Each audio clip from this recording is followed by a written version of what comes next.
because when I saw it, and I looked over, and I looked back at the little dashboard, and I looked at my phone, and it was like a 5-mile difference between the gas gauge and the hospital on the good side. But it was like, she can't know. She can't know this right now. So, kept it through the floor. Okay. We are the Happy Chappies. I'm Nate Happy Chappy Chapel. Yeah. Happy Chappy Chapel. I'm Aslan Chapel. Yeah. That sounds really dumb, Happy Chappy Chapel.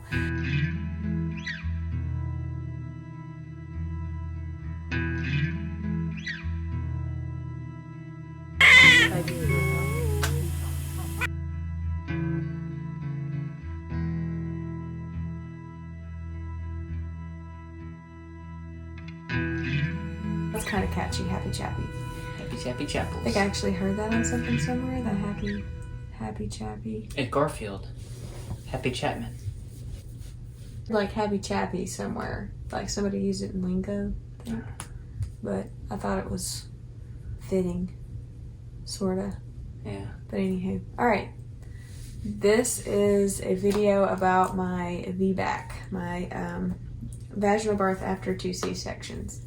My husband's here because I have memory lapse, so he can help fill in all the blanks. Yeah, I remember all the stuff that in her reality was one way, but in outside of pain reality was totally different. Something different. Yeah. Yeah. So I want to start with... Let's start at well, I guess you can start at the beginning of your journey, I guess. Yeah. I wanted a VBAC with my second child, which is our 2-year-old Lena, 2.5. My body didn't respond well to the medical interventions, which was the Pitocin and the epidural. I had really bad reactions to both of those, and the baby did, so they had to rush us to an emergency C-section. Knowing that I just don't respond well to medication and anesthesia, we decided. Is it really? Oh, it's a ladybug. Oh, never mind. Blooper. Okay. Knowing that I don't respond well to anesthesia and the medications, I just was determined to have a home birth, or in a birthing center of some sort. A medical place I could go and birth and be safe and all that, but I didn't find one. That actually ended up in August finding a midwife who did home births that was more than willing to take me on.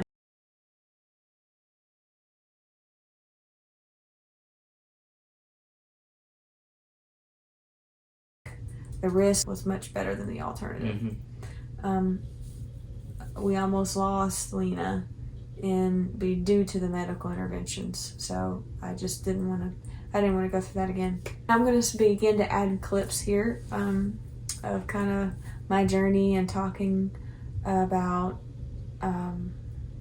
what all was going on during that time as I was making my way through pregnancy and to birth. I think I do have a few clips of the doctor appointments that happened all at home, or the midwife appointments that happened all at home, which was really great because hospitals give me a lot of anxiety. So it was nice to be able to stay home. And also, this whole pregnancy was during the COVID pandemic, so hospitals were on lockdown. As far as any the screening, just anything, all the stuff that they had in place. They were swabbing. Someone like her, the anxiety would have just been... It would have been too much. It would have been so the fact that our midwife was able to come to home and do, what examinations that she had to do at home was really awesome. Anyway, so let's get to birth story.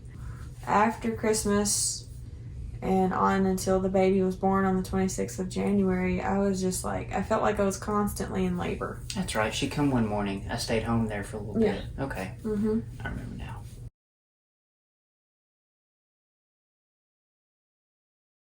I was really, really contracting. And she checked me, and there was no effacement. There was nothing. Nothing. I was, yeah. And, It's like, oh, the contractions were unnecessary. She was contracting, but there was no dilation. I think it was necessary. Like, obviously my body was doing something. Yeah, but it just was wearing me out. It was tiring. So what we started to do was the spinning babies. I tried to do some of those exercises by myself. I wasn't always able to do them with him every day. Just trying to like get baby in position because she said his head was not engaging, which was the problem. So without his head engaging, the contractions would just be like for nothing. So we were really trying to get baby's head engaged. You didn't have to, do a lot for the exercises physically, but they did a lot. Okay. My due date was the 6th. Okay. My body was not prepared for what was coming. No. At all. Yeah. Was not prepared. In a moment. We don't have any video. Yeah. That thought run through my head when we'll get into the nitty-gritty in a second, but when it got into the nitty-gritty, that thought come through my head like, do I get the camera out and record her? And then instantly that thought was combated with like, or maybe wisdom. It was, don't do that. Death by my wife. But I really wish we had I really wish you'd have set it off in a corner somewhere or something, just to have like a couple clips of what was going on, just so I could remember. I probably would have deleted it later. Once on the 26th, actually the day before, I was exhausted. I woke up that morning and I could not stay awake. I couldn't hold my eyes open. And I just had this feeling that I was fixing to go into labor. And usually, you hear people talk about that they get the surges of energy. I don't think I've ever got that. Ever. Like right before you go into labor, you have a surge of energy. And I had not experienced this surge. I was contracting really hard that night before bed. We had pictures of that. I do have a couple pictures of you. Yeah. And then I woke up at 3 a.m. in a lot of pain. Yes. On the 26th of January. This is when it begins. Yes. So, I went to the bathroom because I really had to pee. And as soon as I sat down and pulled my drawers, there's blood everywhere. I was like, oh no. And that kind of scared me because of the amount of blood. And it was brownish. And that's when I was halfway awake at the time when she did get up. And I was halfway asleep in bed and I hear like, babe, there's lots of blood. Something like that. And then I was up. Like, what? After that, I started to lose my water. So it started to trickle because I had it broke at the very top of the bag, so it was trickling down. And it wasn't like a bust, so it was like releasing over time. But what immediately scared me, which was weird, the day before I had actually watched a video on what you want to see when your water breaks, what's healthy, and what you don't want to see. What you don't want to see. So it freaked me out when I saw that my water was full of meconium. And not just a little bit, not just splatters of it. I mean, it was like meconium, yeah. Yeah. There was, and meconium is a baby poop. Baby pooping in the womb, for those who don't know. And that is not a good sign. That means baby has been in distress, or something is wrong. So we messaged the midwife immediately, send her pictures of everything that's going on. And we were checking his heart rate and, with the little Doppler app on your phone. Yeah, and it was so good. And he seemed to not be distressed, nothing like that. Heart rate was normal. So it was, if the baby's doing okay, she can make the 1.5-hour drive and then she'll come with a lot more advanced equipment and be able to monitor the baby. And that was kind of her thing. If the baby's doing okay, then that's what it's all about. It's the baby. So if he's not in distress or if he's not being negatively affected, by it, we're just going to let her continue to labor. For so many hours. Mm-hmm. Like, they wouldn't let you go for days. No, it had to happen probably It would have to happen that day. But my children are screaming in the background. So, yes. Sorry. Before she got here, that's when the contractions really started to kick up and be pretty painful. Now, 13 years ago, when my first child was born, I did experience labor, and it was mostly back labor up to 7 centimeters. And yes, it hurt. It wasn't like this. I think I had probably a pretty easy labor with anime, like building up to that 7 centimeter area. And before, when I got my epidural, it was tolerable. And I was even to the point where I didn't want to get the epidural. Yeah. The pain that I felt this time around when I was just starting to go into labor was equal with the pain that I felt at a 7 with anime. I was having all that pain, and midwife gets here, and I am at a 1. And she's not happy. She's not satisfied with it. She is worried because of how rapid my contractions are, like continually, but And I'm only at a intense. 1, and how long I had been contracting since 3 a.m. So she got there at 6 a.m. She stayed here for a little while, kind of watched me. She checked my baby. Baby sounded perfect. Heartbeat was perfect. Everything. 150. 140. 140? I thought it was 150. Okay. Yeah, because normally baby boys, I think, are like 130. So he was at a solid 140 the whole time.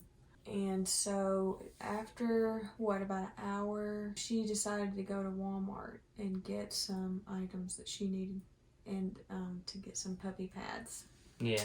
Basically, because I was making a mess. Yeah. And we were not prepared for this. I had no idea. Okay, so there was meconium and fluid from one end to the other. Oh my gosh. All over the place. Everywhere. It was on the bed, on the floor, the walls. I mean, it wasn't on the wall, but it was everywhere. Yeah. I mean, it looked like something got, like we stuck a pig or something in here and just let it run loose. So all our towels were ruined. We just weren't prepared for this level. No, it was not prepared. This didn't, Anyways, you messaged her and told her my contractions were intensifying, in pain.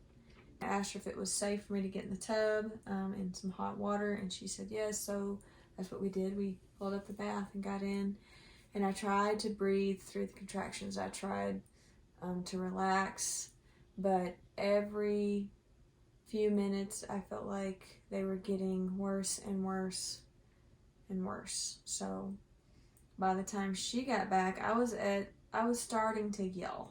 When she got back, and she wanted to check me again to see how far along I was, and I was at a 3. Yeah. So she was extremely happy. Yeah, it was good progress, but in my eyes we're at a 3, and she was at the point now to where she couldn't physically bear the contraction anymore. Not quite. I wasn't there yet. I wasn't to the point yet where I was unbearably screaming. So 8 o'clock, she was already gone to the store. Nate texted her, said, contractions are very close, way more painful. Can we get her in the tub? Sure. From 8 o'clock till about 10:30, I was in the ride of my life. Almost. I was in the most pain ever. She gets back, checks me, I'm at a 3. I was in a lot of pain, but I felt like I could bear it still. I was just glad that she was going to let me continue, because she had talked about sending me to the hospital. And I did not want to do that. I didn't want to have any interventions, and I didn't want to have a C-section. That was my biggest fear. So as time progresses, the contractions get worse and worse and worse.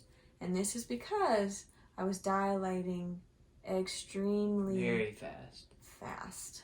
Just to put it in a time perspective, at what time do you think she checked you? 8:30ish? You were at a 3? Okay, so 8:30 she's at a 3, and 11:30 she's in a hospital bed. I'd say about a 7. Yeah, she was at a 7 between, in 4 hours she dilated a centimeter an hour, and what do they call it? Pre-labor or something? The building up to? I don't think it's technically active labor till you're at a 7, though. I don't know. I have to look that up. I think so. I'm going to look it up. We can cut this out. 6. Wow. Yeah. I was right. You were right, babe. I have been being right for once. Go. Man, if that would, I Yeah, can't imagine what like it would have been after 6 and 7. That's what was going through my head when it was like as intense as the contractions were, and it was like I'm like on the edge of my feet, like you're at a ball game. Like when you got checked at a 3, I was like, come on, she's at a 7, she's at 8, and she's like, you're at a 3, very effaced, and I'm like, yeah, this is not good. I was thinking, yay, I don't have to go to the hospital right now. But I was like, man, this really hurts. Yeah. And so I start just trying to do everything I can to work with the contractions. But as of course, every contraction gets worse and worse and worse until I can't control myself. So I start trying to make sounds, you know, like I'm supposed to do, like moaning and yelling and just like, you know, like just releasing the energy didn't help. So she tried to do pressures on my back. She tried to get me in different positions to help me find a place where I could manage the pain. And we did not find that. Yeah. We were in the tub. We were standing up. I was bending over. I was on my knees. I laid down. I got on my sides. I stood up when she bent over, and she did different pressures. It was nothing. And all the while, meconium's still flying everywhere. By the way. Yeah. On the sitting up, bending over, rolling around. It is a mess. It is a mess.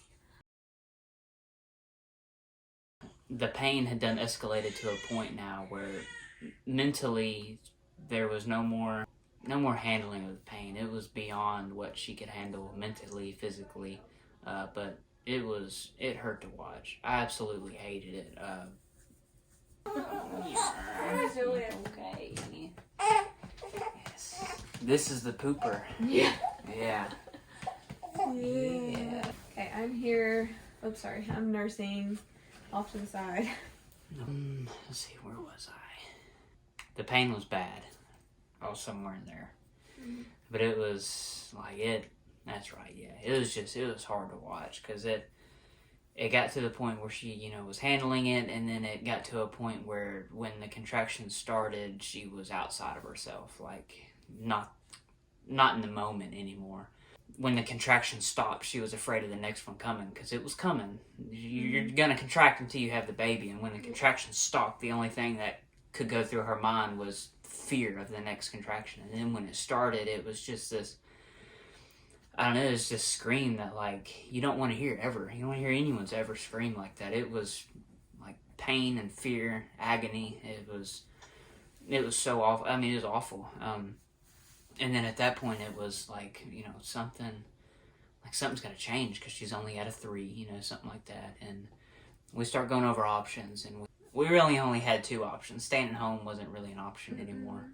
But it was 2 hospitals. One's about on like an average commute, 25 minutes to the hospital, and then the other one is an hour and a half. And the 25-minute hospital was a quick drive, but it was a 100% chance of C-section. No VBAC, there was going to be no labor. When she walked in the door, there was prepping for surgery.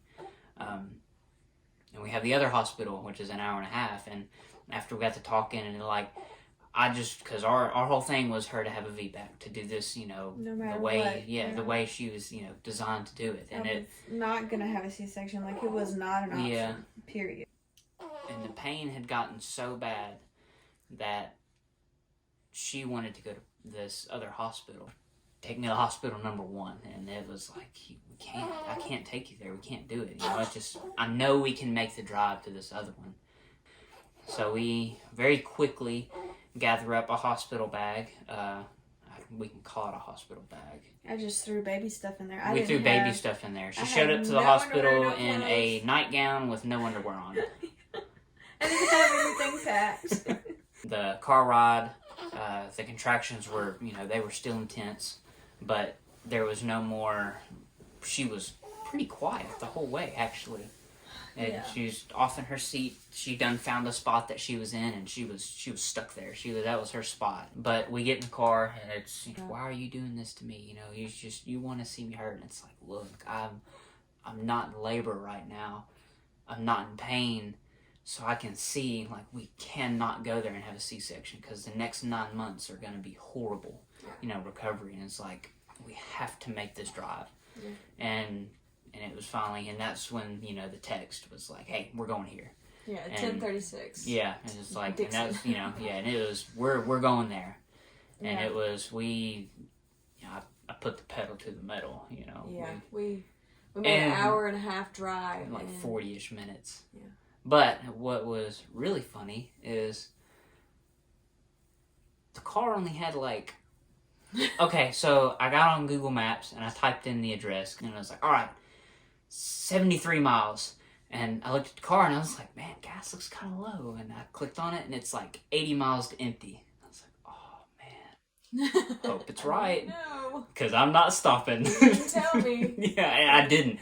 Those words never left my mouth the whole drive. It was because when I saw it and I looked over and I looked back at the little dashboard and I looked at my phone and it was like a 5-mile difference between the gas gauge and the hospital on the good side.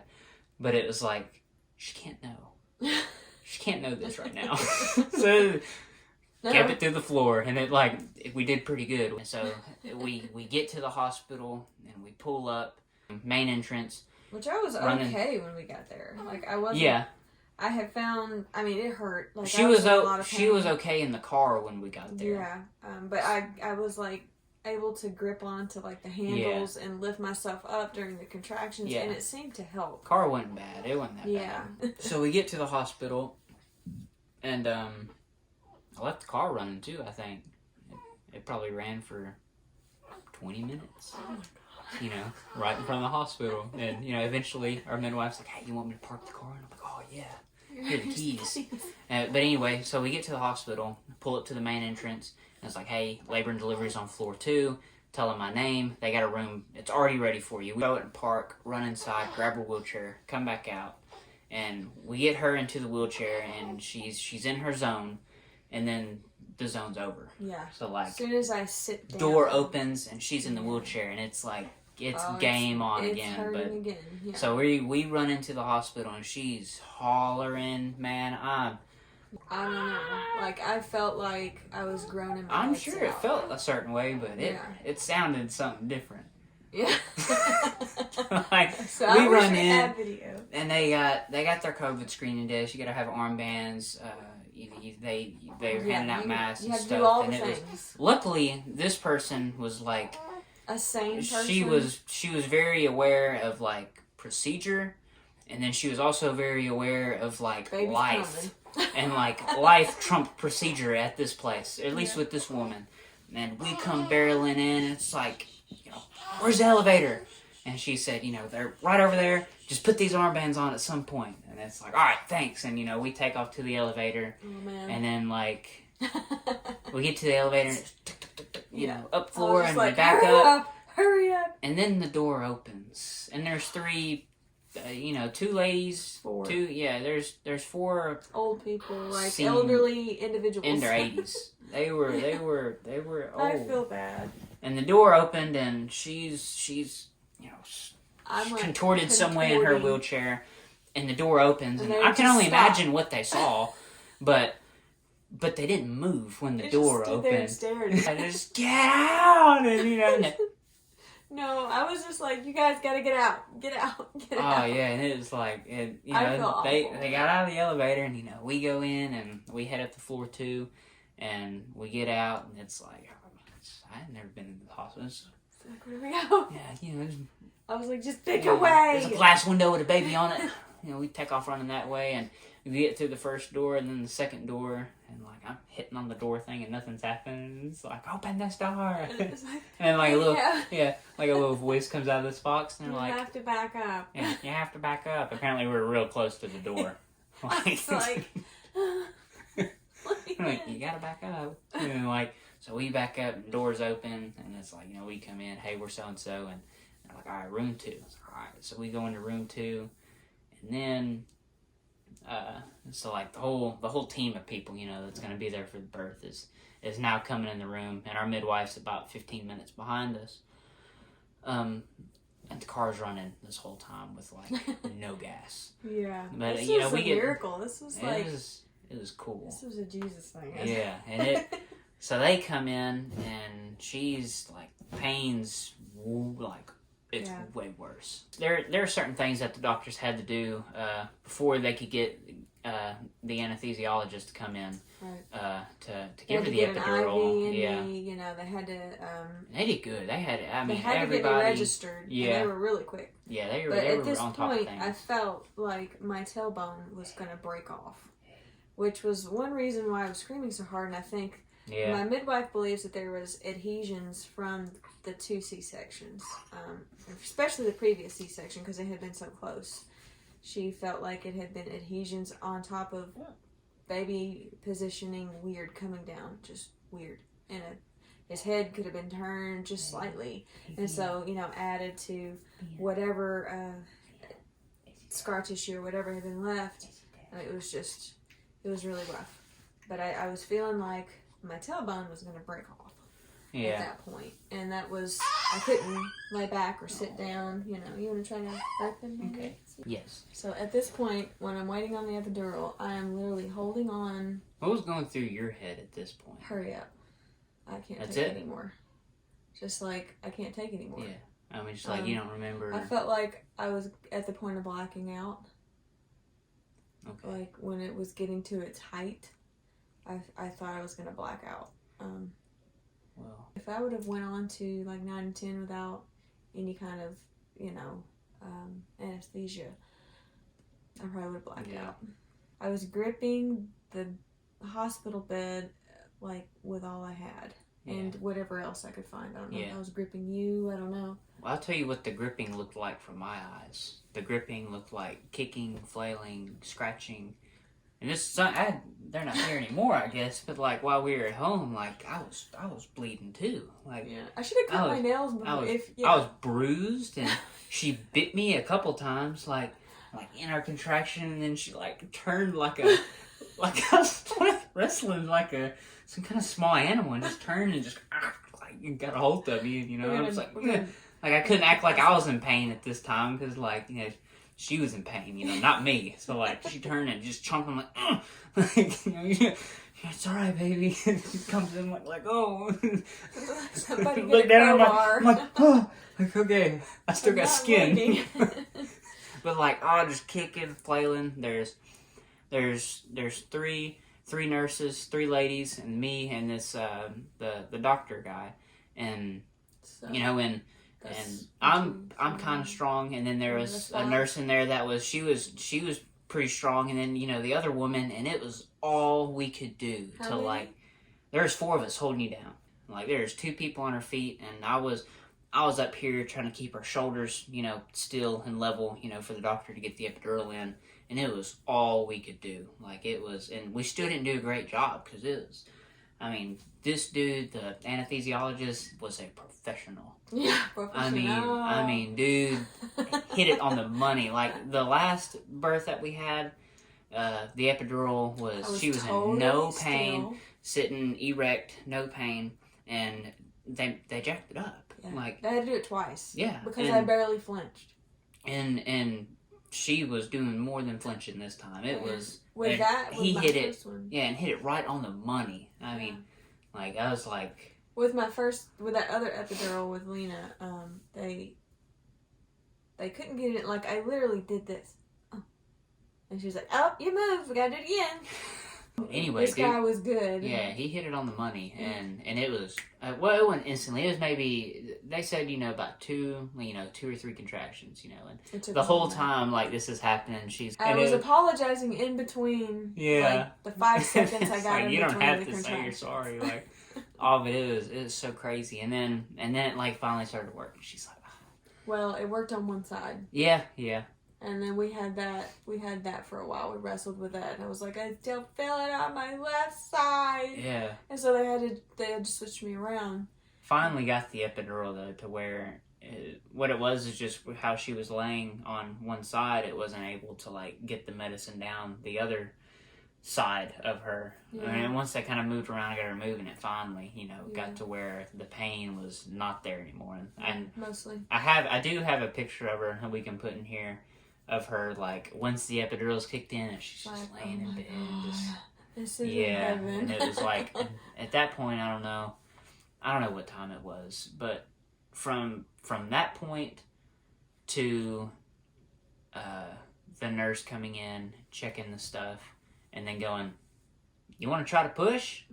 Seemed like it happened like that, and it was like, it was so weird. I don't know what time it was because it just all happened so fast. But then there's like this grace period of no pain and just kind of like resting, sort of recuperating. And then it was like, it's like, labor starts, rush to the hospital, you have a baby, and it's like we're just sitting there, and she's looking at the computer, and you want to try and push? It's like, yeah.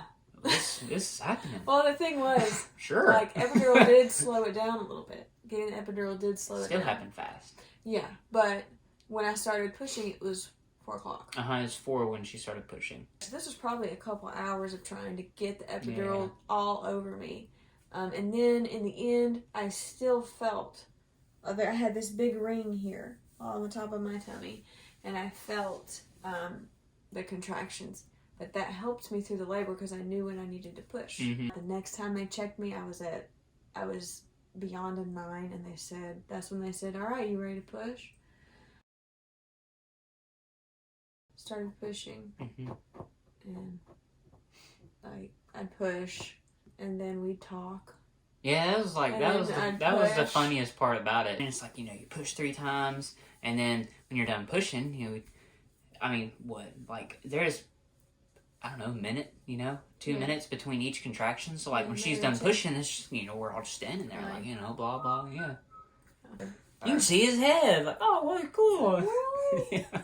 I was like, wow, this is nice. She's like, baby came out. I did rip a little because she had to pull him out. Yeah, he stopped at the very end of her. And what was cool, she would have like 2-minute intervals and then 3-minute intervals between contractions.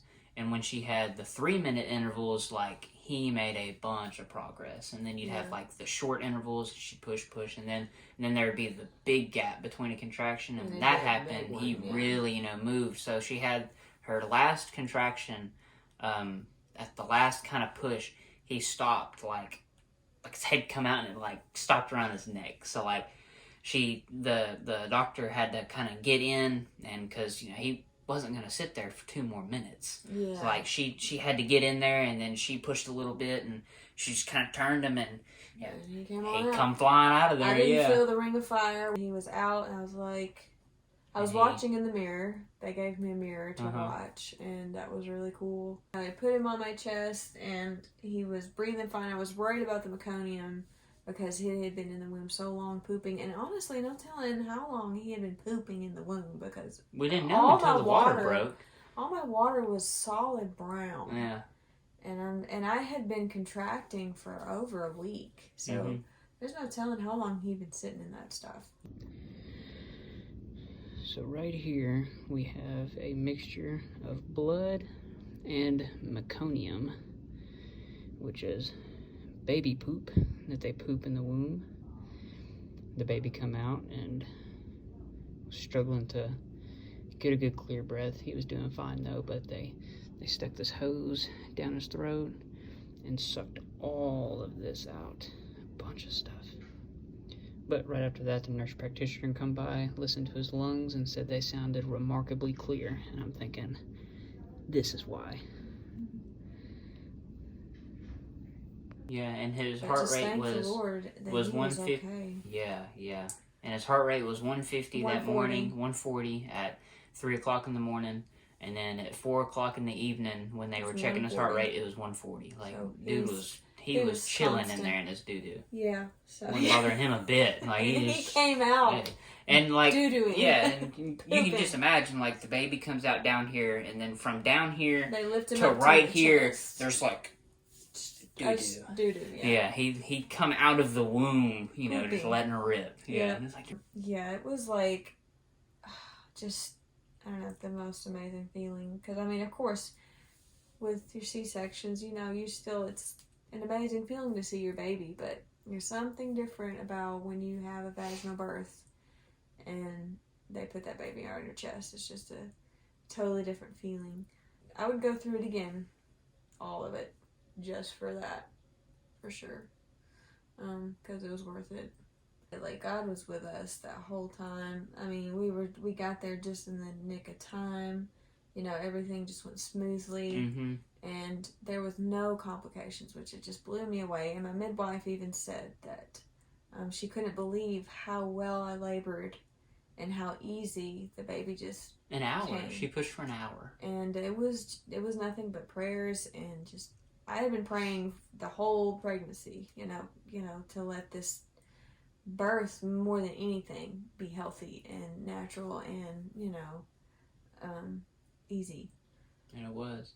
But, and then also, you know, I had went early. Like, my due date was the 6th of February, and I had the baby on the 26th of January, and I was like 37, 38 weeks. But when he came out, because he was 7 pounds 8 ounces, had big old fingernails, eyelashes, eyebrows. He was peeling. Yeah, and our midwife was like, you know, he just doesn't look like a 38, 37 week old baby. No, he's full term. Yeah, that's what she said. So he was on time. Yeah. And I would do it again. Mm-hmm. I probably would try to do a home birth again, honestly. Yeah.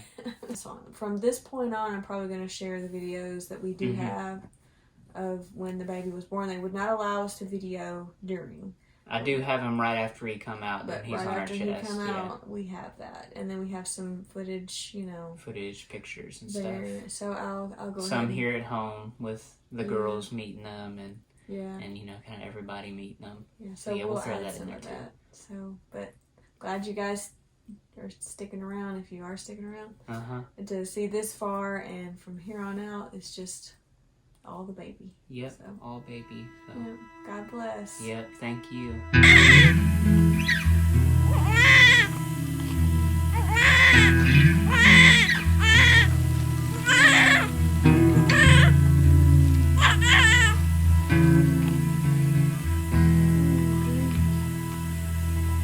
I have a Vicryl on a CT? Like a CT1?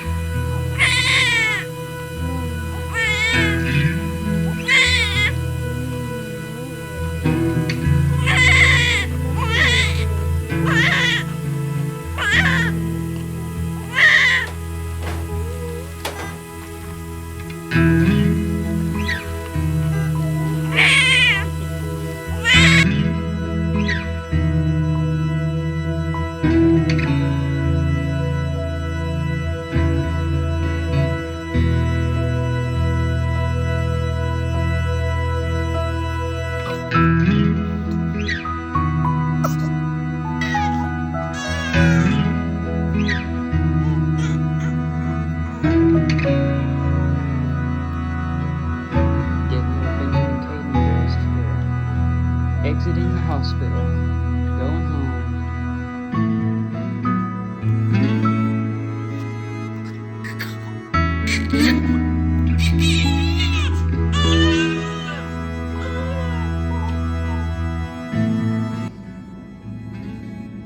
If you could choose 2 words to describe the experience from start to finish, what would the 2 words be? Probably hell and then heaven. So, I can't think of anything else. I think we saw a little bit of both.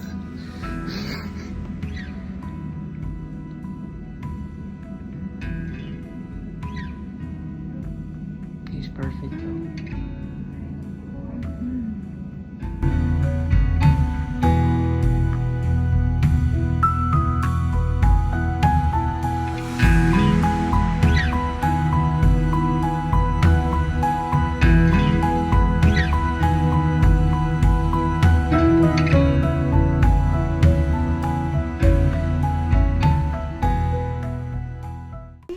There's a baby. They come out of Mama's belly. Hey Tootie, meet your new baby brother. An ocean, a cave, a dream that no That's one your could baby save. brother, Tootie. A shelter, a whole act, a light that died with the night. You and I, we got our differences. Yeah.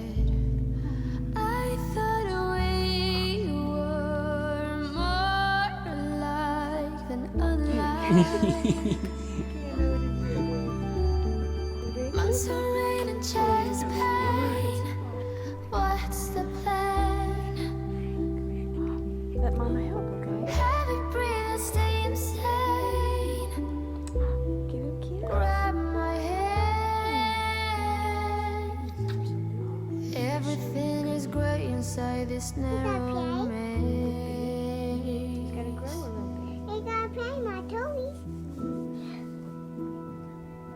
I gotta play my toy in my room. We speak, but oh nothing.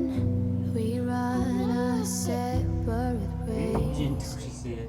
Do you ever think about me? Or are you busy with someone else? You and I, we got our differences. Yet I thought we were more alike than unlike. Months of rain and